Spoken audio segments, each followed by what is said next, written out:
All right. So so in the Shas survey, we did very, very quickly Eruvin last week. Now we are holding in Pesachim, the next Mesechta, and then after Shavuos, God willing, we'll go to Shtolim. But Pesachim is, as the name suggests, all about Pesach, and it's specifically about the laws pertaining to the holiday, but by and large, it has to do with the laws pertaining to the Karban Pesach, the Paschal lamb that was brought in the Beis Hamikdash on Erev Pesach, and it served as your meal for the Pesach Seder, and that is what is contained in majority of the Mesechta. But the basic breakdown of the Mesechta is that the first first two prakim are about not eating chametz. Then the third parak is about matzah, preparing matzah. The fourth, fifth, sixth, and seventh and ninth parak are about laws pertaining to the Karban Pesach, and then the 10th chapter are the laws of the Seder. And the 8th is Pesach Sheni.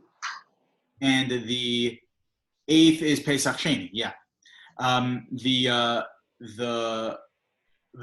within the Mesechta, there are many other amazing things that we have to look into.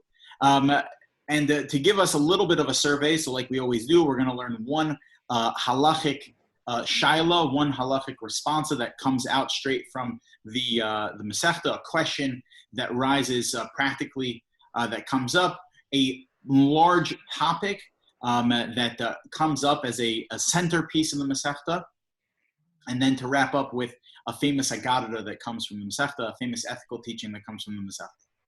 All right, so we are on Pesachim Daf Zayin Amud Beis. The Gemara says the following: Amar Rabbi Yehuda, Amar Shmuel. Rabbi Yehuda saying the name of Shmuel, Kol HaMitzvos, that all mitzvos mevarech alehen over la'asiyasan, the bracha needs to be recited before fulfilling the mitzvah. And this is how we paskin. This is halakha that's brought down in the Rambam and in Shulchan Aruch, that before performing any mitzvah, the bracha needs to be recited, not afterwards. So, for example, if one is going to eat matzah, so the bracha of al achilas matzah would need to be made before eating matzah. When putting on tefillin, the bracha of lahaniach tefillin is made before you put on your tefillin. The bracha of lehisatef betzitzis is made before you wrap yourself in your tzitzis. Every mitzvah that you perform, the bracha needs to be made over la'asiyasan. This comes up practically with a question pertaining to Yantiv. We're about to enter into the holiday of Shavuos, and this creates a practical question, which is on Shabbos, or we should say for lighting Shabbos candles. So generally speaking, there are two customs of how Shabbos candles are supposed to be lit. Either, as the Gemara suggests over here and tells us over here, that the way that one is supposed to light Shabbos candles is that you make the bracha, and then you light your Shabbos candles. However, in Ashkenazi homes, we know that that is not what happens. What happens? That the candles are lit, and then for it to look like you're making the bracha over la'asiyasan, so the person, the lady, she covers her eyes, she makes the bracha, and then they are lit. Why is that the case? So the Ramah points out in Hilchos Shabbos, in Siman Reish Samach Gimel, and Orach Chaim, in Seif Hey, the Ramah says, Yesh Misha Omer Shemavarech Kodem Adlaka. There are those that say you're supposed to light candles, you're supposed to make the bracha before you light candles, which is what the Shulchan Aruch paskins, which is what Sephardim do. The Yesh Misha Omer, however, there are those that say Shemavarech Acher HaAdlaka, that one is supposed to make the bracha after the lighting. Ukidei sheyeh over la'asiyaso, and in order so that there is this over la'asiyaso, there is this quasi sense of that you're making the bracha upon fulfillment of the mitzvah, lo yahana mimena. What you do is that you don't get benefit from the light. You cover your eyes in order to not get benefit from the light, and then Allah achar bracha, you recite the bracha, then you could get enjoyment from the candles. And says the Ramah, v'chein haminag, and this is the minag in Ashkenaz.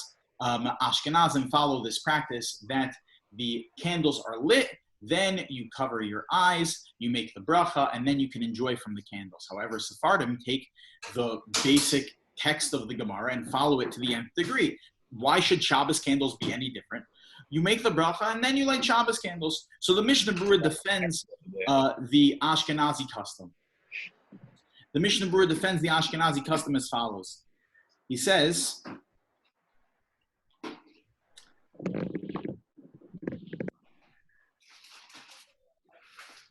Can't hear you, Ilan. Ilan says hello. Shalom Aleichem, Ilan Daniel. How are you, my friend? I thought you said hello. He doesn't want to say hello to me because of the Bechina today. What? The Bechina actually wasn't that hard compared to the last one. We're in the class now. So the Mishnah Berurah defends the practice by saying that, just like the Ramah said, that because we want to view as if that the Mishnah Berurah says, I'm sorry, that the reason why they're going to light the candles in this way, why not just make the bracha and then light candles? It's because once you lit the bracha, so it might look once you already said the bracha, it might look like you already accepted Shabbos. If you accepted Shabbos, so then you can't light candles because that looks like you are now violating Shabbos. That's what the Mishnah Berurah says in order to defend the practice of the Ashkenazim. Like I said, though, that this is a classic difference in custom between Sephardim and Ashkenazim. Sephardim, they make the bracha and then they light Shabbos candles. Ashkenazim light Shabbos candles and then they make the bracha. The question is, what about Aggadah, Rabbi? What about Yom Tov? That Yom Tov, there is no prohibition of lighting candles. Now, there is a rabbinic prohibition of creating a new flame, but this consideration wouldn't apply to rabbinic issues. It would only apply to a Torah issue. And even so, I mean, this is during Ben Hashmashos. There might be that there isn't an issue at that point anyway. So then if that's the case, so Yom Tov, where there would be no problem of using fire, there's no problem with playing with fire on Yom Tov. So then if that's the case, so then you should be able to light candles after you make the bracha. The concern of the Ramah that through making the bracha, it's going to look like you're accepting Shabbos and therefore you can't play with fire because you already accepted Shabbos, doesn't apply to Yom Tov. So then if that's the case, on Yom Tov, everyone should be following just like what the Sephardim do on Shabbos. The bracha should be made first and then you light candles. So Ashkenazim on Yom Tov should follow the practice that the Sephardim do.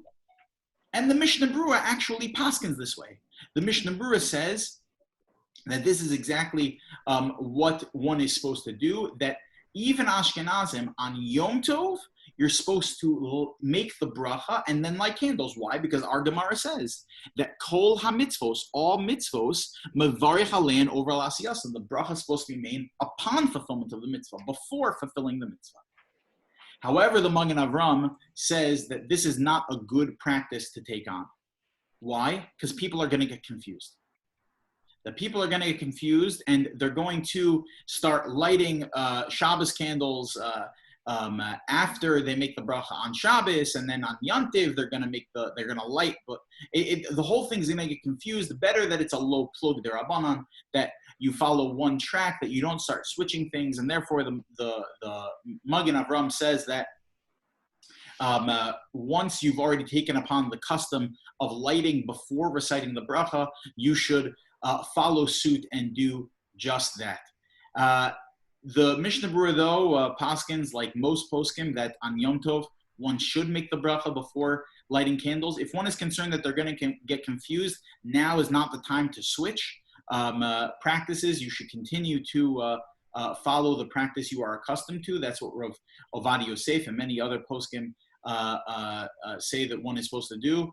that if you are concerned you're going to get confused, follow what you are used to. So for Ashkenazim particularly, you should be even on Yom Tov lighting before you make the bracha.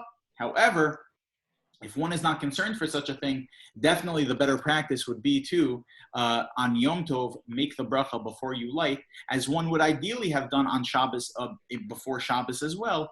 However, Shabbos, there's a concern that it's going to look like you already accepted Shabbos through your making of the bracha, and then you're going to start lighting candles. Okay. There's many more discussions that come up from this Gemara about all brachos need to be made before fulfilling the mitzvah. I'll give you another example of a shaila that comes up all the time. Is on Sukkos. Let's say someone goes into their sukkah and they're eating their meal in their sukkah, but oh my gosh, I forgot to make a leishev basukkah. Now, the bracha of leishev basukkah is a birchas hamitzvah. It's a blessing upon fulfilling a mitzvah of eating in the sukkah, and therefore the bracha needs to be made before I begin my meal. So if that's the case, so then once I already began my meal, so is it too late for me to make the bracha? Because the bracha needs to be made before I fulfill the mitzvah. So that's a shaila that comes up. Another shaila that is discussed in the poskim is, how is one supposed to make the bracha of hand washing? Because hand washing, if we were following this dictate of the Gemara, to the nth degree, so then if that's the case, you should make the bracha before you wash your hands. But what do? We wash our hands, then we make the bracha. So what's that about? So there are discussions in a number of poskim, but this Gemara has a lot of ramifications and shilas all over the place. But I wanted to discuss this one in particular because we're about to go into Yom Tov. Yeah, Gavin. No, it's on this lecture time. It doesn't say you washing the hands. That's right, and that's the what the most poskim say to do is that you make the bracha between washing and drying, because it's really the drying that cleans your hands, right? Wet hands that had filth on them are now wet, dirty hands, right? It's once you get the towel gets all of that off, then you've completed the netilas yadayim, and therefore you should make the bracha before you dry your hands. That's what most poskim say. There are, though, a number of mainstream poskim that say that you're supposed to make the bracha even before you wash your hands. Okay, I want to get to now a major topic that comes up in the Mesechta on Daf Mem Vav Amud Beis, that doesn't just pertain to Yom Tov, but it is the laws of Yom Tov itself. The Gemara says the following. Itmar is taught the following. Ha'ofe mi Yom Tov l'chol. Someone bakes on Yom Tov. Let's say Yantiv is, right? So this year it wouldn't really apply because the second day of Yom Tov is Shabbos, okay? But let's say in Eretz Yisrael. And in Eretz Yisrael, Yantiv goes straight into Shabbos also, right? There's no difference. But let's say in a year where it's not like this, right? Where Yantiv is Tuesday, Wednesday, okay? So on Wednesday afternoon of Yom Tov, Yantiv ends at 8 o'clock at night, and at 6 o'clock, you decide, you know what? I want a cake.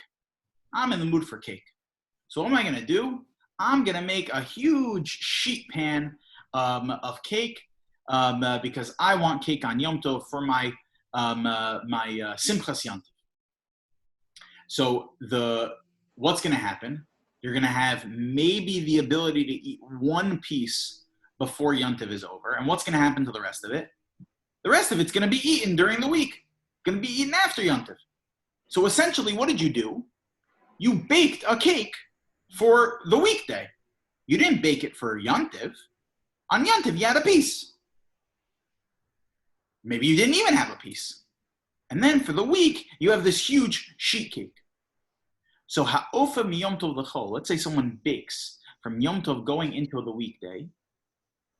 Rav Chizda says loke, you get lashes. Rabba Amar Eino Loka. Rabba says, no, you do not get lashes for such a thing. If someone were to bake a cake on Yom Tov for the weekday, you would not get lashes for such a thing. why is one allowed to even bake on Yom Tov itself? Cook? It's assuming you're not eating any of it on Yom Tov? Let's assume right now, in this Gemara, you're not eating any of it on Yom Tov. You're literally baking because let's say someone has a birthday party on Thursday and you are baking on Wednesday, which is Yom Tov, and there's a permissibility to bake on Yom Tov. You view this as a good opportunity to bake a cake for Thursday. Okay? So even before we get to this particular question of I'm baking for after Yom Tov, what about baking for Yom Tov itself? What about cooking for Yom Tov?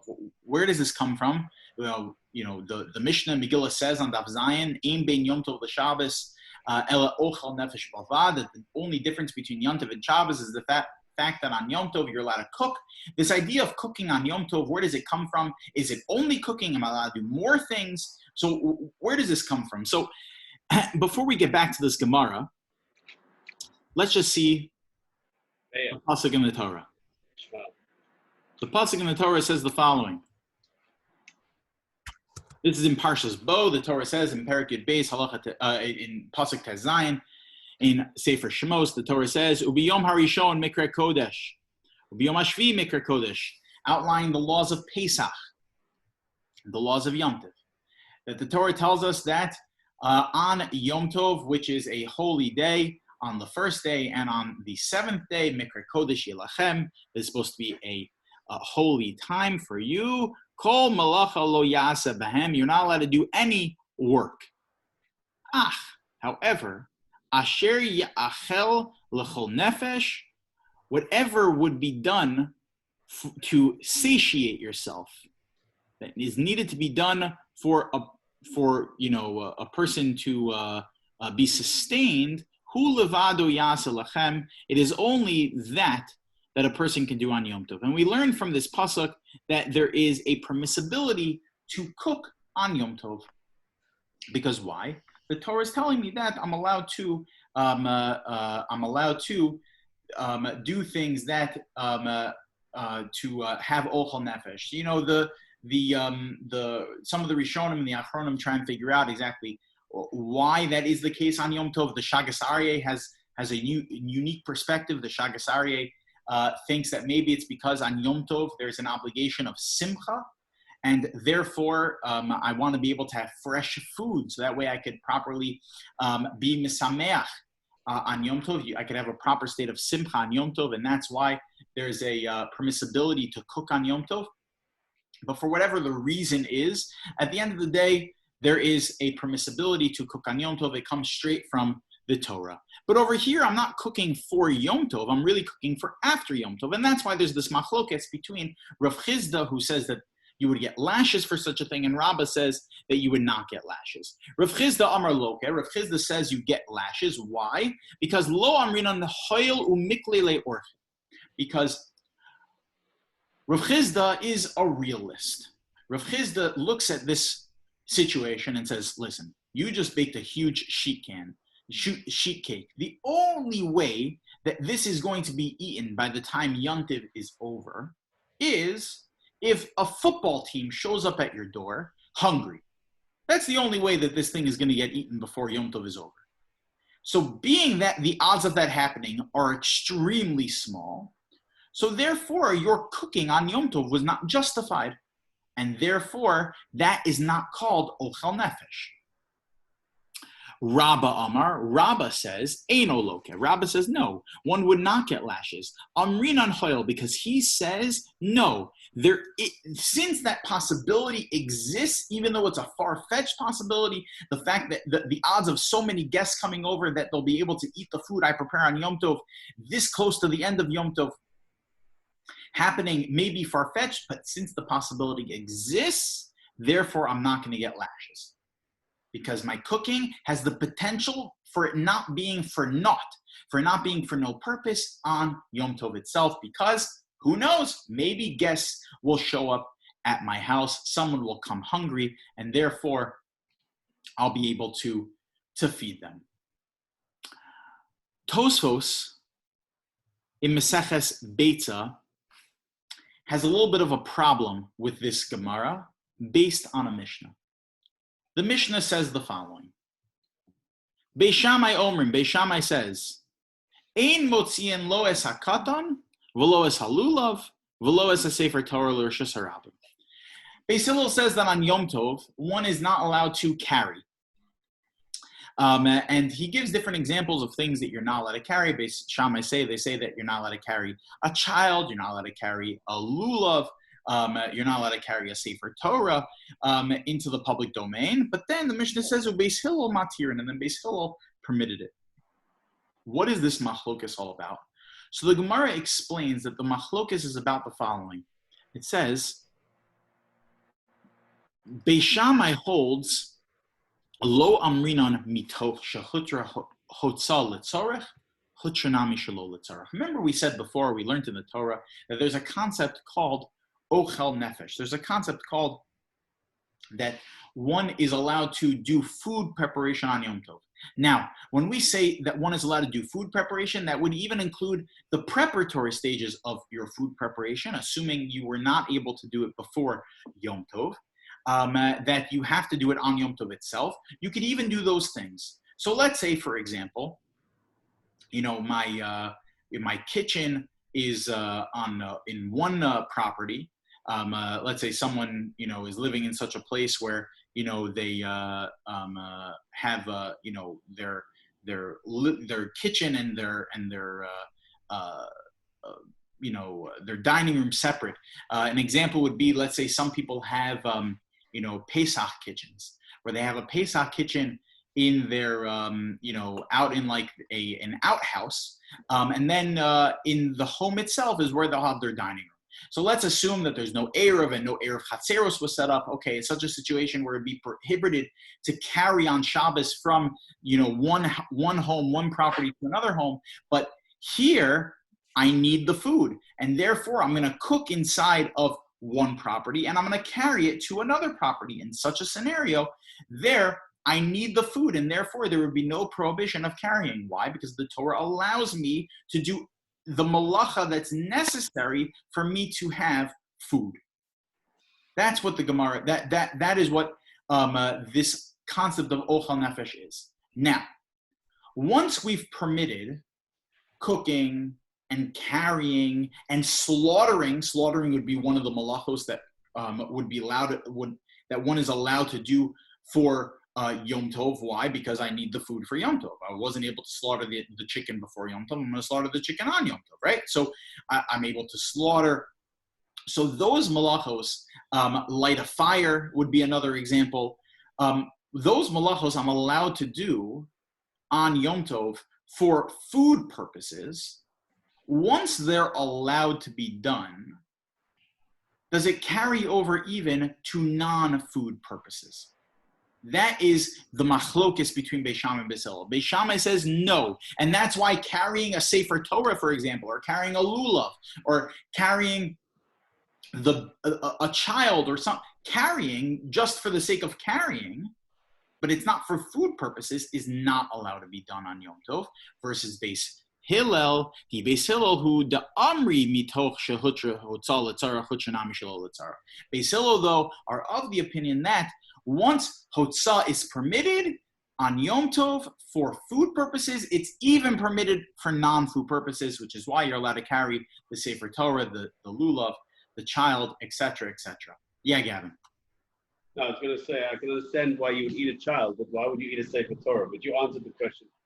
It's not whether you can eat a child. It's once you can carry anything. Once you can carry, you can carry. Exactly. That's Beis Hillel's opinion. Once you can carry, you can carry. What is the source? Okay, this is much more appropriate for Be'er, Rabbi, than Pesachim. What'd you say? This topic is much more a Be'er topic than a Pesachim topic. We're about to go into Shavuos, my friend, not Pesach. Okay, well.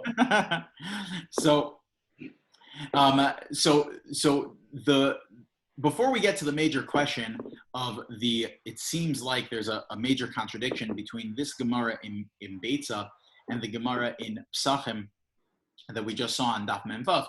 But before that, we need to even just explain,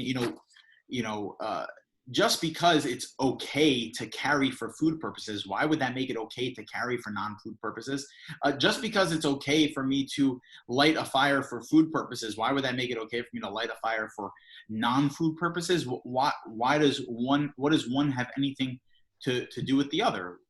So what if it's allowed for food purposes? All the Torah said was you're allowed to prepare food for yourself. Remember, the Shagasari said based off of Simchas Yantiv. So if that's the case, so then that's where it should end. So I shouldn't be allowed. Beis Shammai makes a lot of sense. What's this whole idea of mitoch shehutra l'tzorah nefesh, hutra nami shelo l'tzorah nefesh? Once it's allowed for food purposes, then it should be allowed for non-food purposes. Where does this come from? So the Rishonim discuss this. There's a major discussion found in the Shitu Mekubetzes in Ksubas and Av Zayin. The Shitu Mekubetzes quotes a number of different opinions. One opinion is of the opinion of the Shita Yeshana. The Shita Yeshana gives the following explanation as to where this permission comes from. Let's take a look at the pasuk again. The Torah says,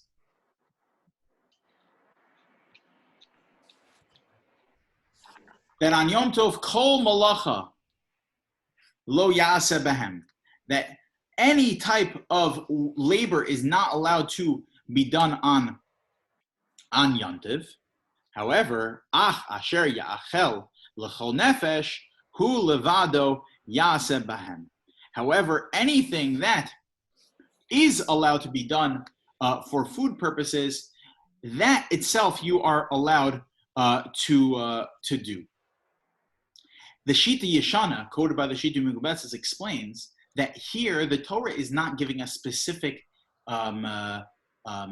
allowance to only preparing food, but it's telling you a din in malacha, that the labors that are not allowed to be done on Yom Tov are a different list than the list of labors that are not allowed to be done on Shabbos.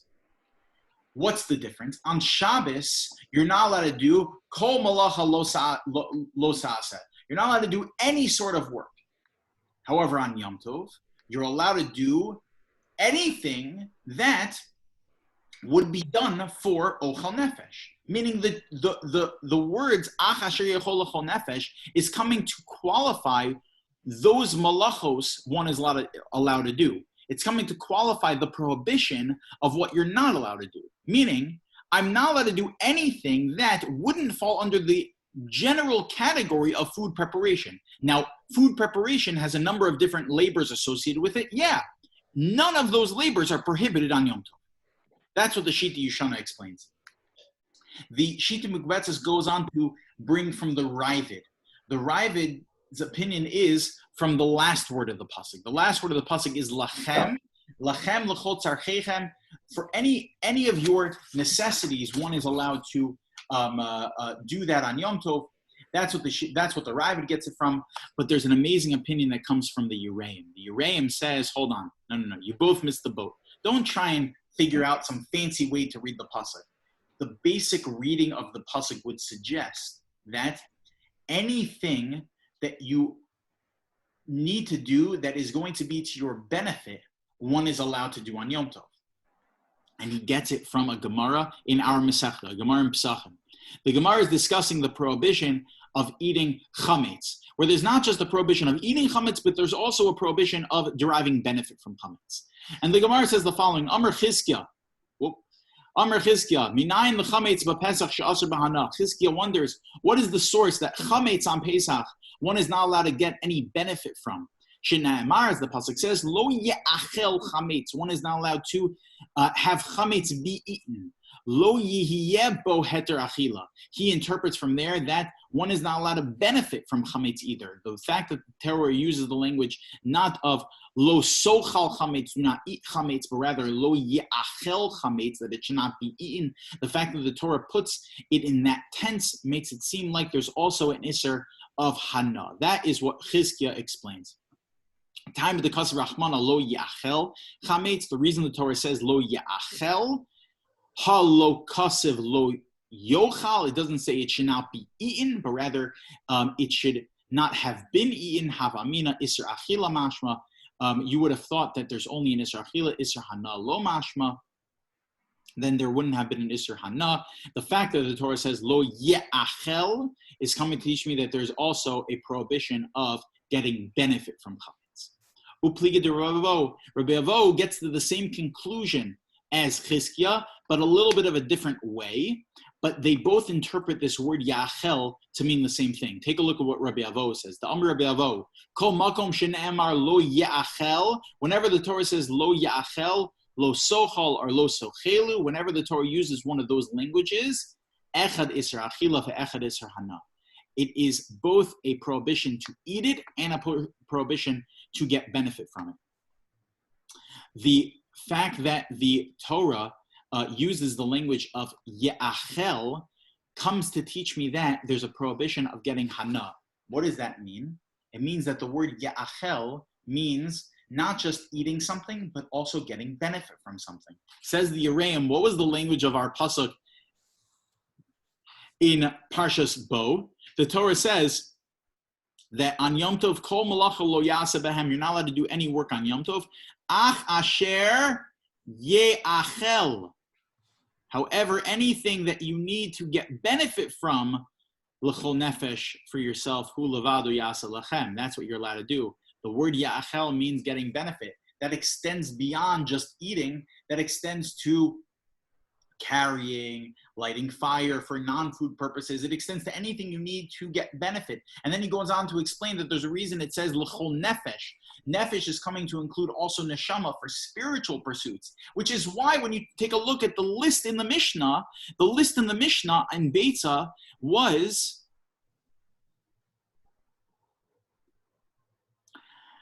Ein motzian lo es hakatan v'lo es halula v'lo es sefer Torah. All of those are talking about mitzvah opportunities, at least the way, according to the way that Tosfos explains. Katan in this context does not mean, Tosfos explains in Ksubas Handav Zayin, it does not mean just taking a kid outside to play with him, but it's taking a baby to go get a bris milah.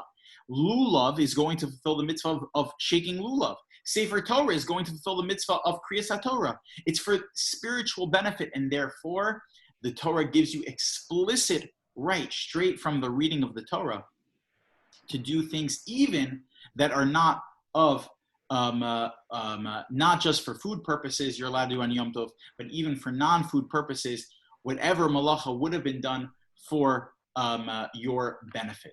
That is what the Torah says. Now, the Ramban says in the beginning of the third parak of Beitza in his Sefer Milchamos, he explains that of course there needs to be an objective definition to this, which the Shulchan Aruch lists a number of malachos. But basically, what comes out is that on Yom Tov there aren't 39 acts of prohibition, acts of labor one is not allowed to do on Yom Tov, but there's much less. There are not 39, but a much smaller list of that which is not allowed to be done on Yom Tov, being that you're allowed to do anything according to Beis Hillel, which is how we paskin, any sort of malacha that would have been done for food preparation. But we have to see, because we are learning, as Gavid pointed out so astutely, we are learning Mesechta Pesachim.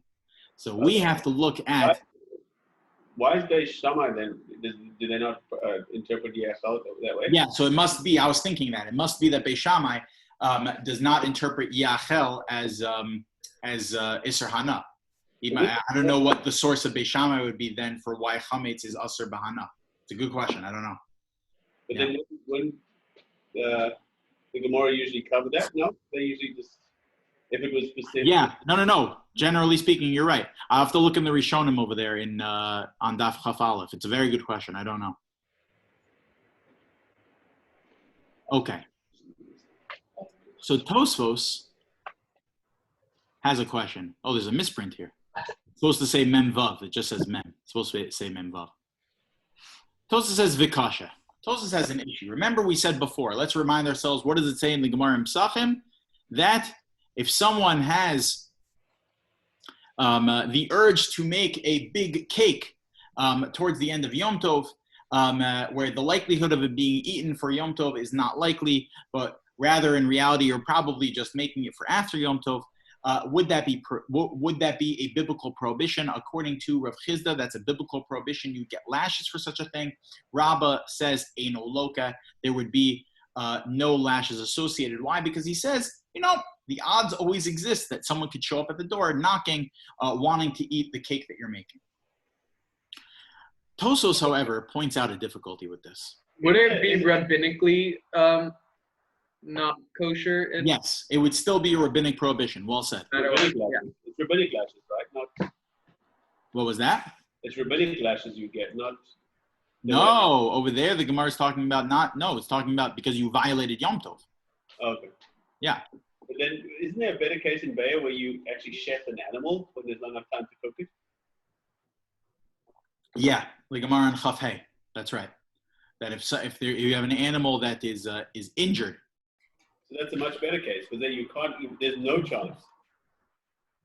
So over there, there's there's no exactly. Yeah. The discussion takes place over there as well. Yeah.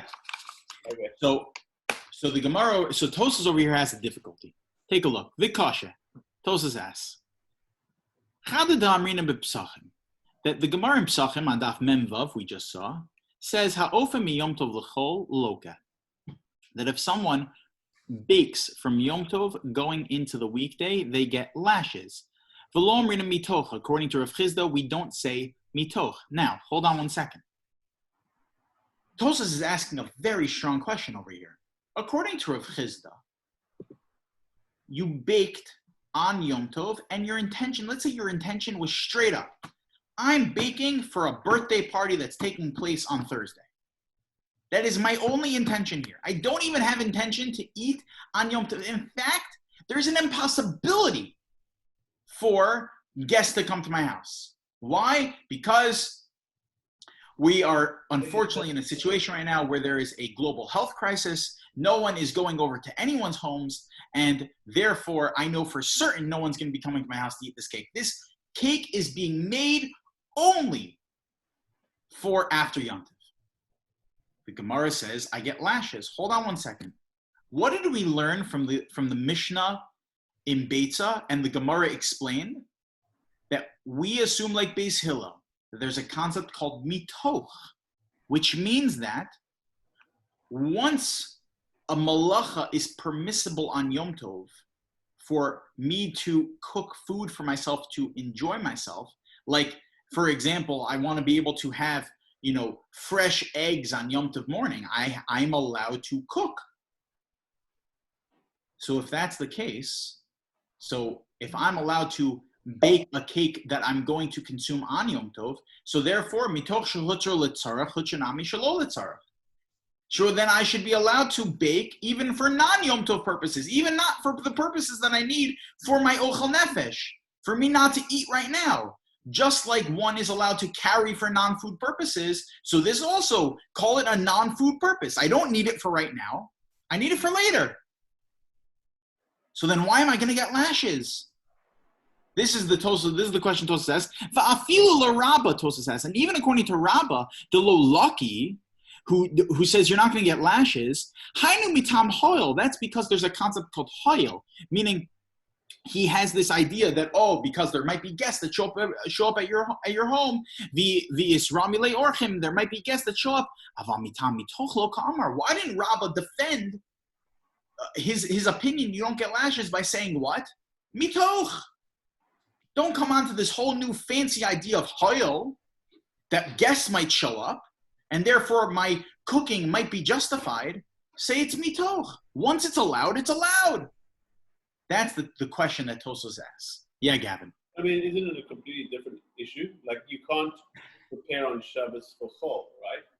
Even if it's something that you're allowed to do. It's not like for example, you don't clean up on Shabbos by Sudah Shishi because it's preparing for the weekday. It's got nothing to do with this malacha. It's got to do with sort of preparing on one day for the next. You're right, but here we're talking about deoraisas.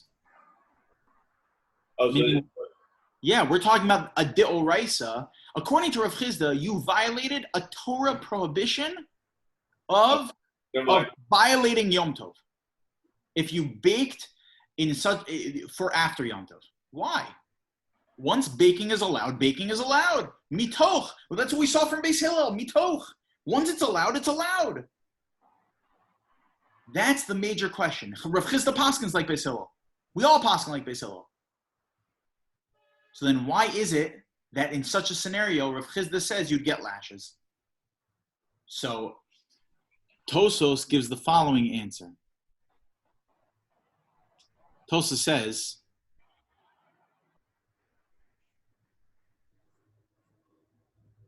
he says, V'dafka behotza sheyesh ba tzorach yom tov k'tzas. Tosos says, when we say mitoch, there has to be, when we say that, oh, once it's allowed, and you can do it even for non-yom tov purposes, meaning that, oh, once I'm allowed to carry food into the public domain, so I can carry anything into the public domain. I could go kick a ball outside. I could, I could do whatever. I could go play hacky sack. I could, carry, my coffee outside. I could, well, coffee would be permitted because it's ochel nefesh. But I could carry anything outside. Once it's permitted to carry, it's permitted to carry. That's it. I can do whatever I want at this point. Says Tosos, no. There needs to be a tzorech hayom k'tzas. There needs to be that there's some need for what you're doing on Yom Tov itself. An example would be the keys to your house. When I go to shul, I need to take my keys with me in order so that when I come back from shul, I'm able to get back inside my house. So in such a scenario, there would be nothing wrong with doing it on Yom Tov. I am not carrying food, you're right. But mitoch, once it's allowed for food purposes, it's allowed for non-food purposes, as long as it's serving a purpose for that day itself. It's serving a purpose that I need to do it on Yom Tov. I don't need to go kick a ball outside. It might be fun, but I don't need to. And by the way, this has tremendous ramifications. According to Tosos, if we have to think twice about the things that we would carry, let's say, outside the Erev on Yom Tov. Let's say someone wants to, go, on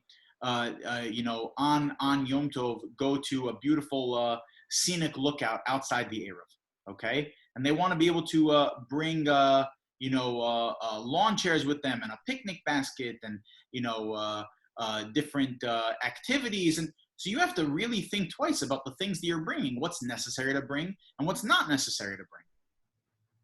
Because when mitoch is not like this, flat, just like straight out heter that, okay, do whatever you want. No. It's a calculated thing.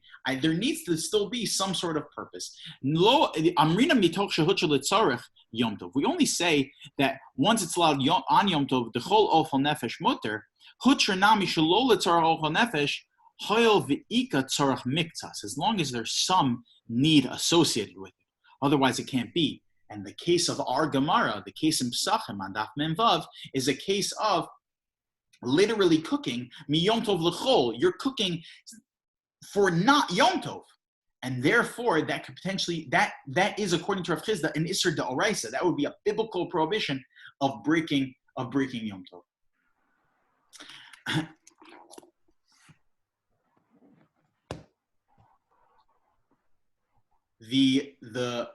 The problem is that Rashi argues with Tosos. Rashi, when explaining the Mishnah over here,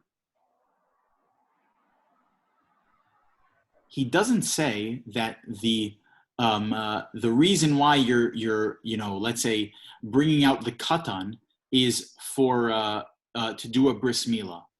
But why are you bringing out the katan? Just simply to play with him. And Tosos in Pesachim makes this very clear, that according to Rashi, and Tosos over here at the bottom, also in Bates over here, points out from Rashi that according to Rashi, the reason why that once something's allowed, it's completely allowed. You don't need any sort of rationale for Yom Tov itself. I want to go play ball with my kid on Yom Tov, outside the Erev, totally allowed according to Rashi. He argues on it. So if that's the case, we're back to step one. how does Rashi explain then our Gemara, the Gemara in Pesachim, that says that if someone were to cook from Yom Tov going into the weekday, you would get lashes? Rabbeinu Tam, did you have a question? He wants to use his ripstick now in Yom Tov because of you, Rabbi. But I'm not allowed. According to Rashi, it would be, from a deoraisa perspective, completely permissible. Might still be uvda d'chol, but from a malacha perspective, it would be permissible. That's what Rashi would say. Tosos would say no. He wants to know if there's a Yom Tov dick, like Shabbos dick. There totally is, my friend. Really? So, how are we going to answer Rashi? That Rashi, we're at square one. Our assumption going into this is that this concept of Hayil, this Gemara of Rav Chizda and Rabba is against the whole concept of mitoch. That why is it that I would get lashes for cooking on Yom Tov for after Yom Tov? At the end of the day, once cooking's allowed, cooking should be allowed. So the Shar HaMelech, which is kind of like the grandfather of all lumdos, the Shar HaMelech is a sefer on the Rambam. That is an unbelievable work that really was it was kind of like the first of its kind in its analysis of the Gemara and of the Rambam.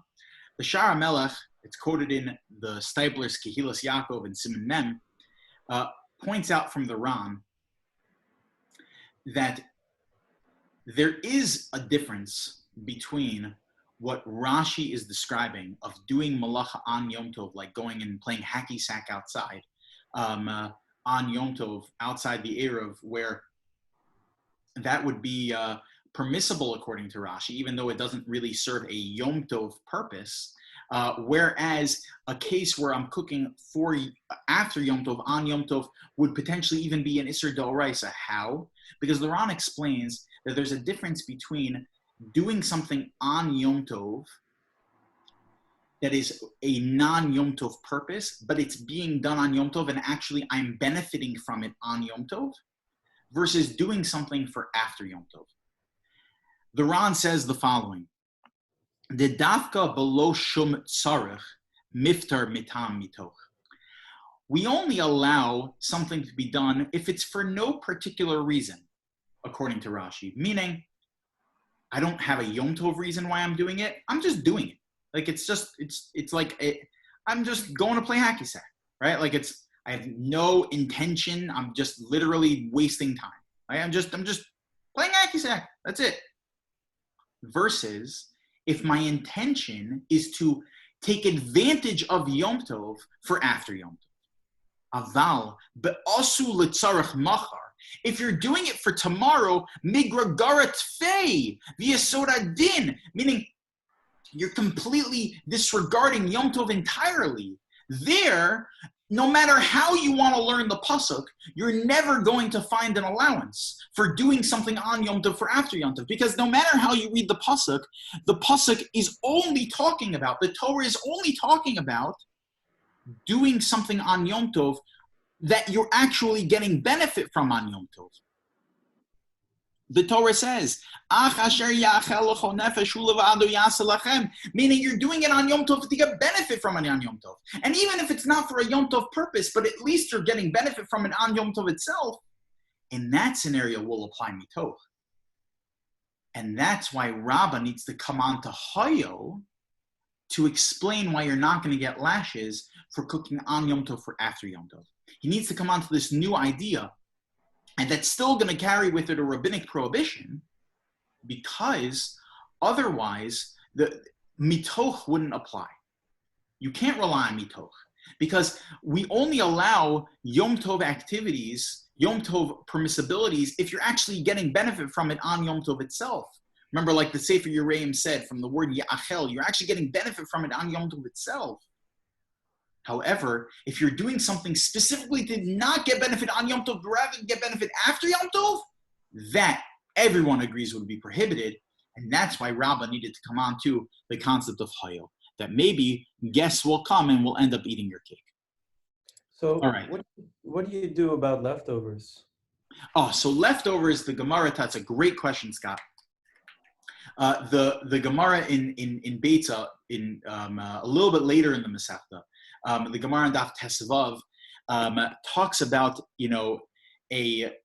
the fact that as long as I'm not doing extra labor, meaning, like, for example, the example the Gemara has is like a chicken soup, okay? Where the chicken soup, I don't need to be so calculated in how many people this chicken soup is going to feed. I'm making a chicken soup. Not really going to be any more labor, meaning once the food is all in the pot, what do? I turn on the fire, and that's it, right? Meaning it's one act no matter how big the chicken soup is, right?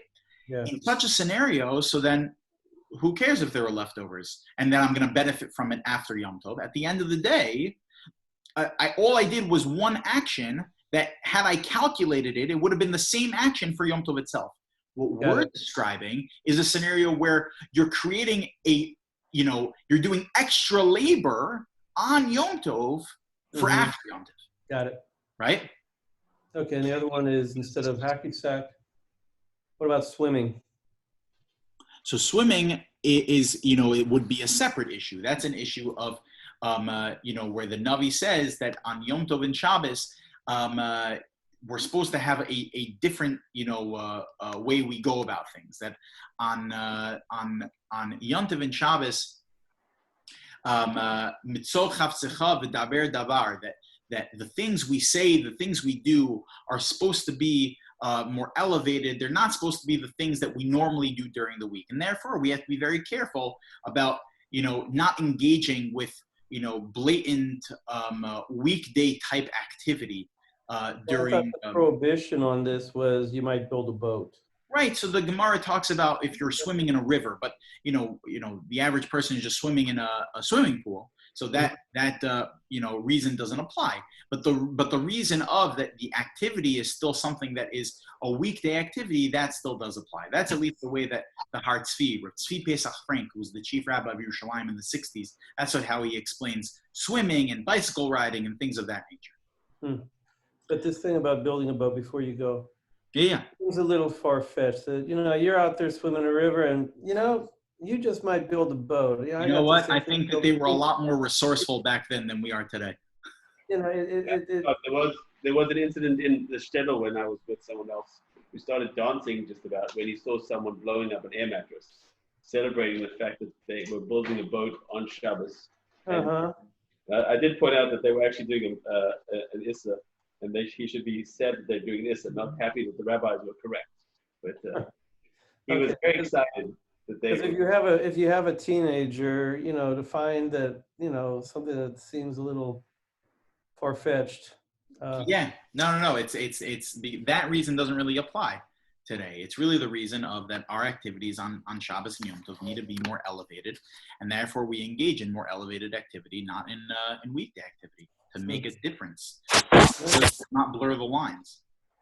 Okay. So I want to just end with as we always do, with a famous ethical teaching that's found in the Mesechta. This is on Daf Nun and Beis in Mesechta Pesachim. The Gemara has a famous line that the Gemara says, "K'da Amar Rabbi Yehuda, the Amar Rabbi Yehuda, Amar Rav." Rabbi Yehuda said in the name of Rav, "Lo olam yasok adam b'Torah u'mitzvos," that a person should always involve themselves in Torah and in mitzvos, afal pi shelo lishma, even if you're not doing it for perfect intention, because shemitoch shelo lishma ba lishma, because even if you are not doing it for perfect intention, you're not doing it for the sake of the mitzvah, the sake of the fulfillment of the mitzvah, or the sake of learning Torah itself, but rather you're doing it for some other ulterior motive, like you want to learn Torah in order so that you can gain a lot of fame in the world of being a tremendous Torah scholar, or you're doing mitzvos in order so that people can look at you and say, "Ooh, look at that guy! He's so frum. He's doing those mitzvos. Look at his,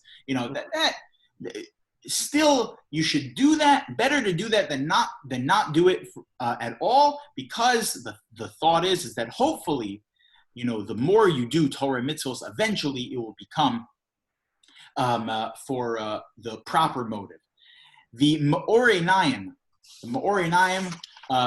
is one of the fundamental svarim on in Hasidus. It was written by the Chernobyl, who was one of the students of the Baal Shem Tov, and he points out that there's one word that kind of is very surprising, is kind of the way he puts it, found in this piece in Chazal.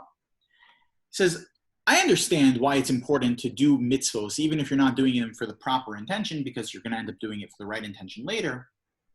But that sounds like it's it's not the best way to do it, but that's, better than not doing it at all, right?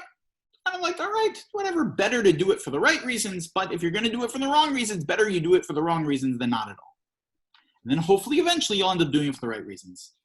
But he says that there's one word, la'olam, that a person should always be involved in Torah mitzvos in this fashion. La'olam ya'asok adam b'Torah mitzvos shelo lishma, mitoch shelo lishma b'lishma. Why would we want that a person should always be involving themselves in Torah and mitzvos for the wrong reasons? It doesn't make any sense. The word la'olam means always. So why would we want that you're always involving yourself in Torah mitzvos for the wrong reasons? Why is that our goal? So the Me'or Einayim points out, I love my copy of the Me'or Einayim. It's a very old copy of the Me'or Einayim. So the Me'or Einayim points out, he says, because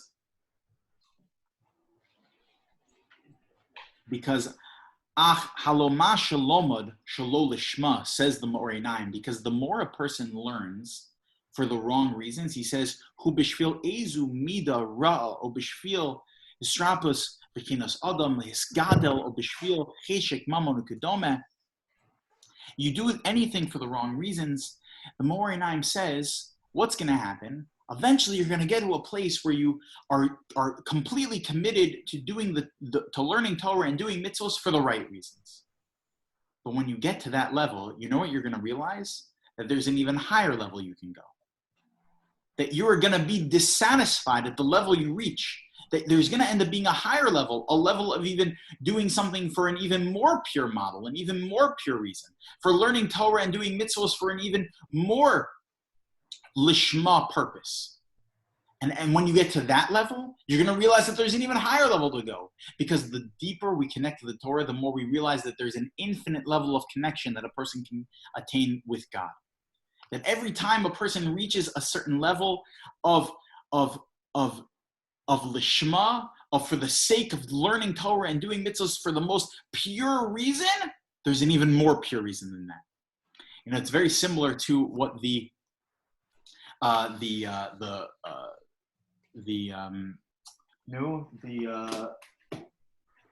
Halavavos. The Chovos Halavavos, Rabbeinu Bachya, in his Musar Sefer, Rabbeinu Bachya is a 13th century Rishon that wrote a Sefer on Jewish thought and philosophy. He writes that tzaddikim, righteous people, do teshuva for their teshuva. What does that mean? They do teshuva for their teshuva. So the Chovos Halavavos explains, he says, because when a tzaddik does tshuva, they realize that it wasn't actually a full tshuva, that there's more tshuva that they could do. There's more connection that they can have between them and God. L'olam ya'asok adam b'Torah mitzvos. The person should always be involving themselves in Torah mitzvos, shelo lishma, because every time you get to the next level of lishma, you realize that it's actually shelo lishma. And you always are looking to strive to see what can I gain more and more and more and more and more. Right. As we're about to enter into the holiday of Shavuos, where everyone on Shavuos, even in a year like this, where we're not going to have the all-night learning at Shul, but Shavuos, the nature of the day, the sense of the day, is a very inspirational one. It's a day that motivates you. That, you know what? This is the year. This is the year I'm going to become a Talmud Chacham. This is the year that I'm gonna strive to learn more Torah and go to more classes and learn more Daf of Gemara. And this is the year. And that this, God willing, is the year that at the end of it, you're going to look back and say, I accomplished those goals and I can do even more. There's always the olam. You should be having this kind of a perspective. All right. We have, One last question. yeah, of course. The word When bo is Rosh Chodesh? Rosh Chodesh Sunday. is, what Sunday. day is Rosh Chodesh? Tonight is the, Chaf Ches, so it should be Monday, Sunday, or Sunday night is Rosh Chodesh? And it's Saturday night, Sunday. Saturday night, Sunday, yeah. Okay, thank you. Sure.